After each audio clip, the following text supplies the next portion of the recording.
السلام علیکم ورحمۃ اللہ وبرکاتہ۔ اگر کسی پر جنات، بھوت، شیطان کا اثر ہو جائے یا پھر جنات یا بھوت سوار ہو جائے تو اس کا علاج کیسے کیا جائے؟ کسی کے ساتھ اگر یہ پریشانی پیش آتی ہے تو پورا گھر اس میں بہت پریشان ہوتا ہے، تو اس کا علاج کیا ہے؟ لوگ یہ چکر میں بہت سارے پیسے بھی خرچ کرتے ہیں، یہاں وہاں ادھر اس کا علاج بھی کرتے ہیں، لیکن اتنا فائدہ نہیں پہنچ پاتا ہے۔ تو آخر اس کا علاج کیا ہے؟ قرآن کی یہ آیتیں ہیں جو مفتی اے قاسمی صاحب ہمیں بتائیں گے۔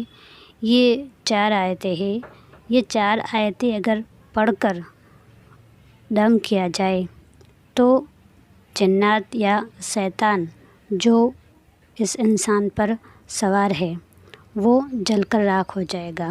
تو آئیے سنتے ہیں کہ وہ آیتیں کون سی ہے۔ السلام علیکم ورحمۃ اللہ وبرکاتہ۔ جب کسی کے اوپر جن سوار ہو جاتا ہے، شیطان آ جاتا ہے، کوئی اثرات ہو جاتے ہیں تو ہم لوگ پریشان ہو جاتے ہیں، اور پھر جو علاج کرنے والوں کے ہمیں چکر لگانا پڑتے ہیں، اور علاج کرنے والے آج کل صحیح ملتے بھی نہیں ہیں، تو ایک بہت بڑی ٹینشن بن جاتی ہے اور پورا گھر پریشان رہتا ہے۔ آج میں آپ لوگوں کو قرآن مجید کی کچھ آیتیں ایسی بتانے جا رہا ہوں کہ اگر آپ کے گھر کسی کے اوپر اثرات ہو جائیں، کسی کے اوپر جن یا شیطان آ جائے، تو آپ ان آیتوں کے ذریعے اس شیطان کو، اس جن کو بھگا سکتے ہیں۔ آپ کو کہیں جانے کی کوئی ضرورت نہیں ہے، کسی کے چکر میں پڑنے کی آپ کو کوئی ضرورت نہیں ہے۔ اللہ کے رسول صلی اللہ علیہ وسلم کے ایک صحابی ہیں، حضرت عبداللہ بن مسعود رضی اللہ تعالیٰ عنہ۔ ایک مرتبہ ان کے پاس ایک ایسے شخص کو لایا گیا جس کے اوپر جن سوار تھا، شیطان سوار تھا۔ تو آپ رضی اللہ تعالیٰ عنہ نے اس کے کان میں یہ آیتیں پڑھ کر دم کی۔ یہ آیتیں جو میں آپ کو بتانے جا رہا ہوں، یہ 18ویں پارے کی سورہ مومنون کی آخری آیتیں ہیں، بالکل آخری آیت ہیں، آخری 4 آیتیں ہیں، 115، 116، پوری مطلب آخری صورت ختم ہو رہی ہے 115 آیت سے۔ اسکرین پر آپ دیکھیں، افحسبتم انما خلقناکم عبثا وانکم الینا لا ترجعون فتعالی اللہ الملک الحق لا الہ الا هو رب العرش الکریم ومن يدعو مع اللہ الہا آخر لا برہان له به فإنما حسابه عند ربه إنه لا يفلح الكافرون وقل رب اغفر وارحم وأنت خیر الراحمین۔ یہ جو آیتیں ہیں قرآن مجید میں 115 سے 118 تک سورت مکمل ہو رہی ہے، سورہ مومنون 18ویں پارے میں، تو آپ ان آیتوں کو دیکھ سکتے ہیں۔ تو حضرت عبداللہ بن مسعود رضی اللہ تعالیٰ عنہ نے ان آیتوں کو پڑھ کر اس کے کان میں دم کیا تو وہ ایک دم بالکل صحیح ہو گیا۔ حضور اکرم صلی اللہ علیہ وسلم کو یہ واقعہ بتایا گیا تو حضور اکرم صلی اللہ علیہ وسلم نے پوچھا کہ بھائی تم نے کیا پڑھ کر دم کیا تھا؟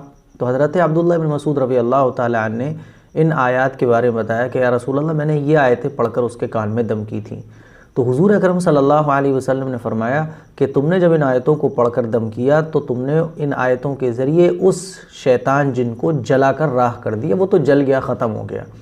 اور آپ نے آگے ارشاد فرمایا کہ اگر کوئی ایمان اور یقین کے ساتھ اللہ پر مکمل یقین رکھتے ہوئے ان آیتوں کو پڑھ کر اگر کسی پہاڑ پر بھی دم کر دے تو وہ پہاڑ بھی اپنی جگہ سے سرک جائے، اتنی طاقتور یہ آیتیں ہیں۔ تو اگر ہمارے گھر میں کسی کے اوپر جن، شیطان، بھوت آ جاتا ہے تو ہم ان آیتوں کے ذریعے اپنے گھر والوں کا علاج کر سکتے ہیں، ہمیں کہیں جانے کی ضرورت نہیں ہے۔ اللہ پر یقین رکھتے ہوئے روزانہ ان آیتوں کو آپ پڑھیں، 7 مرتبہ تقریباً، کم سے کم، زیادہ پڑھنا چاہیں تو 11 کر لیں، 13 کر لیں، کم سے کم 7 مرتبہ ان آیتوں کو پڑھ کر جس کے اوپر بھی جن، شیطان آ رہا ہے، آتا ہے، اس کے کان میں دم کر دیا کریں۔ انشاءاللہ شیطان اور جنات سب کچھ ختم ہو جائے گا۔ اس کلپ کو شیئر بھی کریں تاکہ تمام مسلمانوں تک یہ کلپ پہنچ سکے، اور آج کل کے جو دھوکے بازیاں چل رہی ہیں اور جو پریشانیاں آ جاتی ہیں ان سے مسلمان بچ سکیں۔ السلام علیکم ورحمۃ اللہ وبرکاتہ۔ کسی انسان پر جنات یا شیطان سوار ہو جاتا ہے تو اسے کہیں جانے کی ضرورت نہیں ہے۔ یہ قرآن کی جو آیتیں ہیں جو مفتی ایم قاسمی صاحب نے ہمیں بتائی ہے وہ پڑھ کر دم کیا جائے تو اس کا علاج ہو سکتا ہے۔ اس ویڈیو کو شیئر ضرور کریں۔ السلام علیکم ورحمۃ اللہ وبرکاتہ۔